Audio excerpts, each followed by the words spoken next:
यवतमाळ येथील पोलीस वसाहतीत मोठ्या उत्साहात शिवजयंती साजरी करण्यात आली.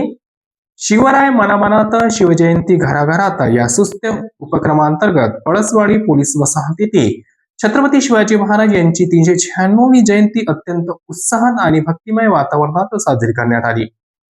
सेवानिवृत्त पोलीस उपनिरीक्षक पांडुतात्या कवरासे वेगावकर यांच्या पुढाकाराने आयोजित या सोहळ्यात शिवरायांच्या कार्यकर्तृत्वाचा गौरव करण्यात आला.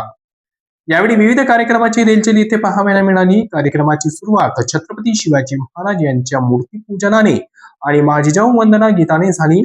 यावेळी उपस्थित जनसमुदायाने शिवरायांच्या जयघोषाने परिसर दणाणून सोडला होता. याप्रसंगी चिमुकल्या मुलामुलींसाठी विशेष स्पर्धांचे आयोजन करण्यात आले होते. कार्यक्रमाचे मुख्य आकर्षण ठरले म्हणजे जिजाऊंच्या वेशभूषेतील चिमुकल्या मुली आणि बाल शिवराय.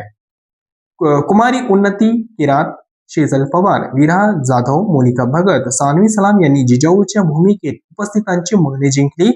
तर शिवराय गेडाम आणि शिवतेज वानखेडे यांनी सादर केलेल्या शिवमुद्रा वाचन आणि शिवगर्जना ऐकून उपस्थित भारावून गेले होते. या सर्व बाल कलाकारांना पांडुतात्या आणि वंदना कवरासे यांच्या हस्ते प्रशस्तीपत्र देऊन सन्मानित करण्यात आले. या सोहळ्याला यवतमाळ विधानसभा क्षेत्राचे लोकप्रिय आमदार बाळासाहेब मांगुळकर यांनी प्रमुख अतिथी म्हणून उपस्थिती लावली. त्यांच्यासोबत देवानंद तांडेकर, भारतीय अध्यक्ष समता साहित्य परिषदेचे आणि डॉक्टर सतीश कोडापे, राजकुमार चौरस्कर, सचिन दरेकर, सचिन जाधव, मंगेश शिंदे यांच्यासह पळसवाडी पोलीस वसाहतीमधील शिवप्रेमी महिला व पुरुष मोठ्या संख्येने उपस्थित होते.